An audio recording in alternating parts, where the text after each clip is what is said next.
Welcome to the fourth topic panel discussion of the day here at the Schools and Nursery Show in Dubai. My name is Fiona Cottam and I'm the principal at Heartland International School, and I'm delighted this afternoon to be joined by Sarah Hollis, who is the principal at American School of Creative Science, BEAM, and also Emma Navin, who is the head of junior school at my sister school, NLCS, just across the road.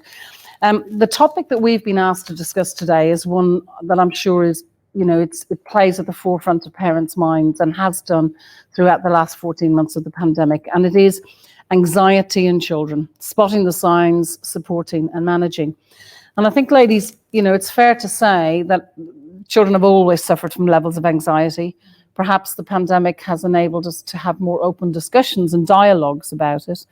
And the last conversation that we've just had with the group was about mental health issues in children. So it is inextricably linked in together, but spotting those signs of anxiety, particularly in young children. If I start with you, head of junior school. So it's really for making sure that teachers notice where there's something different than maybe the normal behaviour for that child. A child who's complaining of tummy ache, for example, would be an indicator that maybe they're worried about something. Maybe they started a pattern of behaviour that wasn't in place before. It could be nail biting. It could be numerous trips to the bathroom. It could be school refusal. There are many indicators that teachers would be able to observe that are coming up. It could be that they're actually openly, maybe their behaviour, like I said, in the class has changed, the way that they maybe become more anxious, crying, not wanting to separate from their parent, or not wanting to go home, either or. So there are triggers that are definitely able to be picked up. But what the most important thing is to make that connection with that trigger and ask the question, is there something going on here? What do I need to do to follow that up a little bit more? And sometimes we're worried to ask the question, aren't we? Because we're terrified of the discussion that might follow through, culturally sometimes for parents. It's a difficult topic to address, isn't it? But as you say, it's important that they lean into the school and look for support. Sarah, your thoughts on that? I agree. It's the changes in behavior, sleep, mood, and I think that's why more than ever before that homeschool connection is just so vital, because we need to have those dialogues, even though they might be uncomfortable, to talk about whether we're seeing the same change in behavior at home. Also difficulties in concentrating in school when they're consumed with worries, they're not able to focus on their schoolwork. But what I've noticed also is that sometimes that tendency to mislabel sometimes, and we've done a lot of work to overcome that, in the sense that a child might look disruptive, maybe some symptoms that you think are related to ADHD, and it's very tempted to label that as a behavior problem, but actually it's anxiety manifesting in a different way and presenting as a behavior problem, even though it's anxiety. It's interesting. I mean, certainly it's a very personal view, and I have no academic or scientific research to support it, but sometimes I think the anxieties of us as adults, they manifest themselves on children, don't they? What can we do, or what advice can we give to parents? I'm sure it's difficult for parents. We've got family issues, we've got job loss, we've got families separated by miles, we've got illness, we've got bereavement. We've struggled with so many things that have been so different for us in the last 14 months. Any advice that we can maybe give to parents in terms of how we can help them and how, as schools, we can support them? Yeah, Emma? I think to me the key there is communication. I mean, clearly there are family circumstances that maybe parents don't want to talk about. We're aware of that, but as you said, when they are anxious, the children pick that up. And so maybe that separation at the door in the morning is going to be more apparent, and the parent may not necessarily have made the connection that it's to do with the way that they're reacting to a situation that's happened at home. So that dialogue with the teacher or whoever it may be, in the school is really critical, but, ultimately being incredibly sensitive, but just saying, something changed or something happened, and being mindful that parents may not always want to reveal what's going on in their home life, or may not, like I said, have made the connection that, that's because that happened. Now I see why they're behaving like that. And also anything that we can do before that in terms of parent workshops and, or the school counsellor, and it's, they being sort of reactive, but also being proactive in terms of the bigger picture of what we do as a school. But I think to me, the most important aspect is trying to build that relationship with any family in the school to approach a difficult subject very, very sensitively and working as closely with the family to address that. Sarah, honey? I think being very key, are they mirroring just simply what's my anxiety as a parent? Is that being picked up?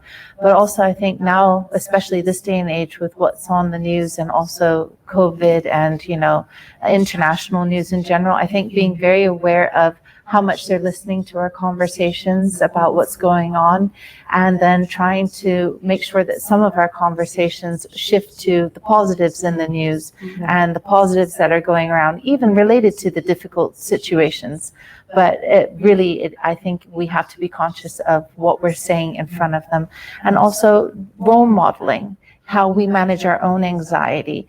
That really makes it seem more normal to the kids as well. And also they're able then to develop some strategies because they see it's something that we deal with successfully, and we're able to self-regulate. And we're talking about it in an open way of how we can manage that anxiety. I think you picked up on a really interesting point there, because our children have far more access, for example, to news and social media than I'm sure I ever did as a child, in terms of even the news on the TV. Now it's 24/7, isn't it? And it's constant, those updates the whole time. And you're absolutely right. There are things that as children perhaps we never knew about before, and our children now know about all the time, which does give them grave cause for concern. And of course we ask them to wear masks, so they know there's something different in the world, don't they? Something real to be afraid of. And so that fear that we're feeling becomes more real. It's more tangible than ever before, because general anxiety could manifest of concerns of illness, but now there is an actual concern that's everywhere. We see it on the signposting, it's in the news, we see the numbers daily, and they see the parents' reaction to those numbers. So it's being mindful of, I think, talking about what they're hearing and what they're seeing. Those frequent updates are very stressing. Exactly. We've talked about, the key to this balance, and the key to us working together is absolutely strong communication. I mean, Emma, you picked up on that. It's that relationship piece with home and school. Are there ways, do you think, that as we move forward, those schools will need to adapt their curriculums or adapt their delivery methodologies or content to try and address some of these anxiety issues? And I'm just wondering if at NLCS, for example, you're looking at modification of curriculum or support measures in place. Yeah, I think a really key part of it is actually your whole sort of PSE program, if you like, really addressing social and emotional needs with the students. But, key to all that is to help the students understand that it's okay to feel worried, it's okay to feel upset, it's okay to feel happy, sad, whatever emotion it is, but it's having the skills to know what to do when you feel like that.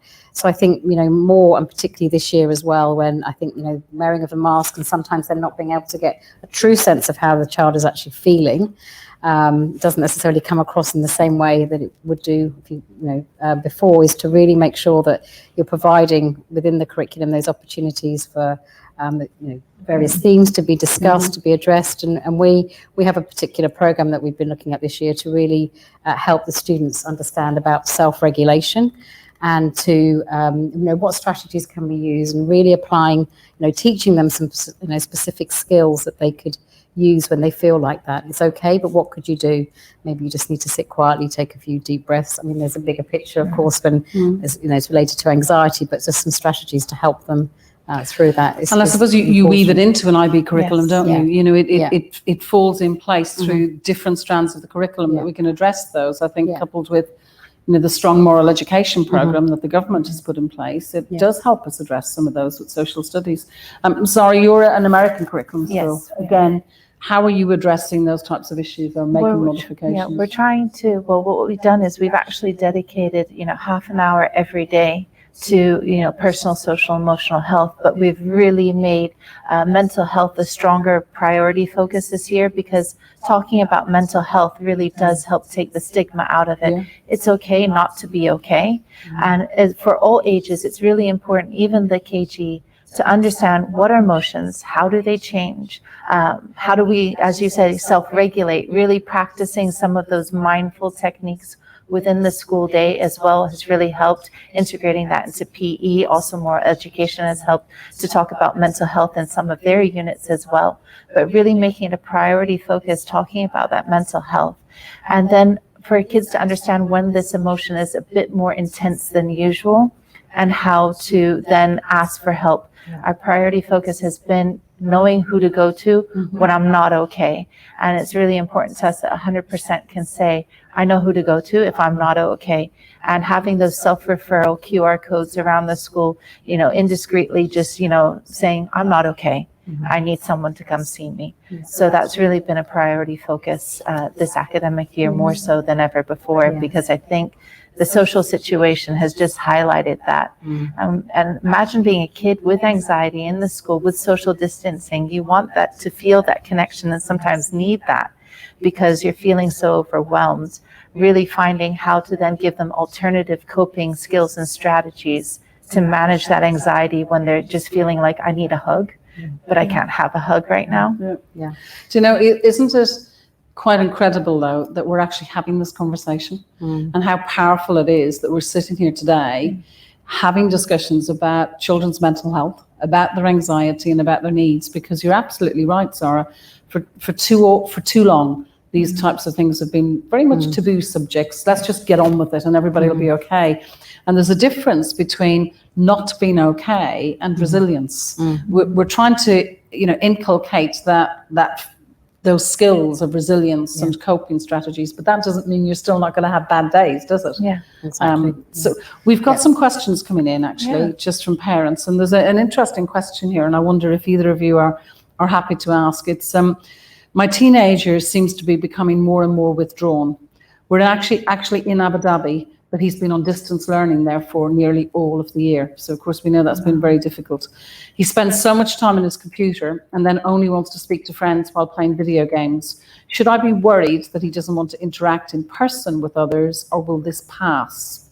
Now, I know it's a bit of crystal ball gazing, but Sarah, if I start with you, because I could see you maybe have an answer on the tip of your tongue there. I've seen several parents go through this through acquaintances and the need for human connection. We're human beings. We need that human connection, and having that virtual connection is just not real. It can help, and we can find ways to meet up online and form communities, but they still need moments for that face-to-face interaction. So I would say, maybe making a plan of how to do that with your friends, reaching out and saying, I need to have some moments where my son can maybe get together, or approach the school and say who within the parent group is willing to facilitate maybe those interactions and have those moments that we can have social interaction. I mean, you don't want to force it, but at the same time, you need to coax it and gradually, build it in that they have those opportunities to socialize off the computer. Because again, also the danger with the computer that we have sometimes is that we just don't know what the conversations are that they're having as well in the chats. But the need for human connection is very important to us as social human beings. We really do need that. It's important just to say, just on that topic, to make sure, two parents, that you do have those safety systems in place in terms of safer internet use, etc. And if you have any concerns about that, please make sure you speak to your school, and they will give you the best advice and guidance about how to lock down areas of the computer and the network so that you can stop those conversations. Going back to the question though, sorry, Emma, I interjected there. I just fully support what Sarah's saying. It's really about those tiny steps back to, what is the plan, like coping step plan to that human interaction, and having those opportunities put in place for the child, because the longer, the student is not mixing with others, that the harder it will become. So it's taking those tiny steps to success to try and to achieve that, human connection. But it's also the will of the child to want to do it at the same time, which is maybe wrapped up into this as well, and how the parent, I suppose, whether the school are also involved in sort of breaking that pattern now to a reverse pattern of building up that human connection. When we talk about human connection and we talk about anxiety, there are groups of children who are perhaps more vulnerable than others, and I think of students of determination, some of them, who have faced probably different types of challenges in learning from home, or perhaps the claustrophobia of the mask, even if they have exemptions, just the world in which we live. Are there any advice to parents who maybe have seen changes and shifts in their child, particularly those who are more vulnerable, who need additional types of support? and anything perhaps that your school has either done or ideas that you have about how they might help. A bit of an open question, really. I think, one of the things that we make sure that we do with all our students who are distance learning is to give them time with adults in the school, whether it be their teacher, teaching assistant, but other students as well. So it's almost like a virtual play for our younger students, virtual break time, to have that social interaction as well. So they begin to sense that this is okay, this is the way forward. And then, the children who are in school may be saying, but it's okay to wear a mask, we're wearing a mask, and openly having those discussions as well.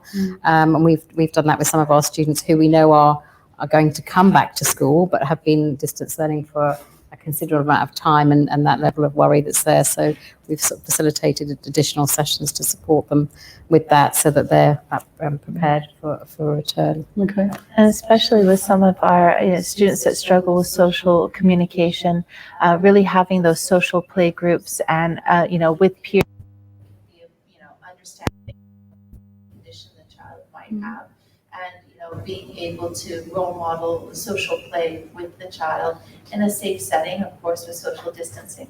And I think really looking sometimes to our older students to take on that leadership role and coaching them to be peer mediators, and also to recognize when a child looks like they're sitting off by themselves, and how to broach those students and approach them and engage them in play, and social distance play, involving the student leaders in that as well has really helped.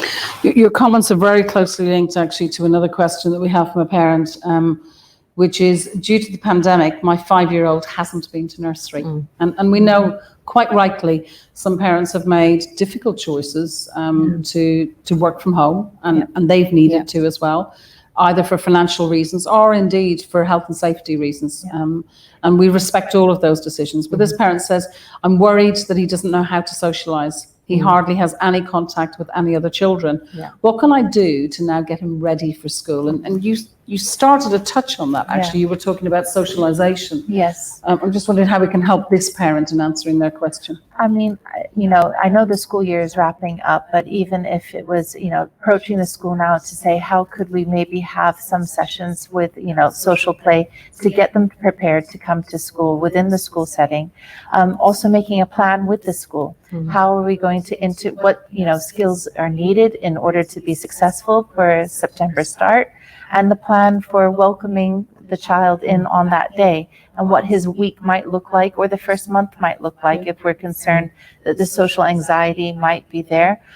Also, it's a good chance over the summer to meet up with some social play groups. They are available, and they do sessions these days, and I think it's highly critical just for some positive interaction, and we want it to all be positive, so that we learn that being away from home for a bit in a social group setting is positive, and I have the skills to collaborate with my peers and get along. Yeah. I mean, Emma, your area of expertise is early years, and you must see this all the time, I'm sure. So, yeah. Important, but also for the parent to build that positive reinforcement in terms of what we would call a social story, but maybe stories about going back to or going to school, or going back to school, and talking through all the excitement and getting ready for that, and what that's your lunchbox, and this is and really preparing them in terms of the physical preparation as well as the opportunity to socialise outside of school, and that positive language, and linked to that clearly is then the separation from the parent at the same time as being able to socialise with other students, and really building that process up prior to them coming back to school, so they're also able to, one, come in, but two, leave the parent as well. So setting up those opportunities prior to that, where maybe they are with another adult without mum being there, or a family member being there, so they're getting used to then also being away with somebody else, because that is part of the process, which we've also found has been quite a challenge for some of our students who have been out of school for a while. One, in terms of interacting with their peers, but two, then also leaving their parent. Parents. One of the things we were talking about earlier actually was, sometimes it's the adult anxiety that it's manifests itself onto the child, and you talked earlier about the key importance of communication, building those relationships, Sarah, that you were just talking about with the school prior to starting. How do we support parents and say to them, look, please don't worry, it will be okay. We've been doing this for a long time. Please, don't worry. Sarah, if I start with you. I think it's important for parents, especially if it's going to be the first year entering the school or the first year back physically to school, to know that it is normal. We do see those crying children. And it might seem horrible, and believe me, the minute that you leave, well, within half an hour or so, the child has settled down. But I think it's mentally getting yourself ready for that as a parent. It's very difficult to do, but you need to be prepared and know that, prolonging that separation can actually make it worse. And over talking the situation can also make it worse, because you have to phrase it positively, not, the fear of mommy's going to leave and don't worry, it's going to be okay, I'm going to come back later. That can sound more alarming to the child. So I think it's learning how to have those conversations about the first day. And being prepared that it may not go as a perfect magical morning, and it's okay if it's your child that's crying. And being brave. I think that's a really hard message for parents, to be brave themselves, to do all the things that have just been said, but you just have to trust us as practitioners that we have seen this before many times. This is what is expected, this is normal, and to trust us that when they come into our care, we will ensure that they are safe and well looked after. And if of course there is any concerns, we would call the parent, but we're also there for them as well. So if they leave them with us, then we are there to support the parent after that as well. But be brave. So I think the message to the mum or the dad, whoever it is that has sent that in, is, please don't worry. We understand that people have had to make tough choices, but our schools, regardless of curriculum or where they are very prepared for this. And we know what we're doing, really. Look, it's been so good to talk to both you, Zara, and to you, Emma, today. Challenging topics, challenging discussions about, anxiety in our young people. But I hope that, the overriding message that we've left you with today, which actually is a theme that's run across every discussion group, is building that strong relationship with the school, but making sure it's an open door discussion, making sure you get to know the school as well as you can. Final thoughts that you'd like to leave our audience with today? Sarah, if I start with you. I just think reassuring parents that if your child does have an anxiety disorder, be open with the school. They're not going to prejudge. Actually, it helps us, because then we can reach out, we can work with you, we can work with the therapist, learn what skills are being taught to the child to help them manage their anxiety, and we'll implement it and reinforce it in our school as well. But it's not going to be a taboo or a stigma, and we're not going to label or prejudge. We're open to it, and it's totally normal. Great, thank you. And Emma? Exactly that. We all have different emotions and feelings at different times, and it's okay to be worried, and it's actually how we manage that. But again, it goes back to the being open and honest and having that parent-school relationship whereby we can ensure that the child gets the best care that they need. Okay. I think you summed it up earlier, Zara, when you said, it's okay not to be okay. We're all having those moments together, but certainly on behalf of the Schools and Nursery Show this afternoon, it's been a privilege to talk to you ladies. Thank you so much for your insights, for your advice, and for your comments, and I hope they've been of some help to you this afternoon from the Schools and Nursery Show. Thank you very much.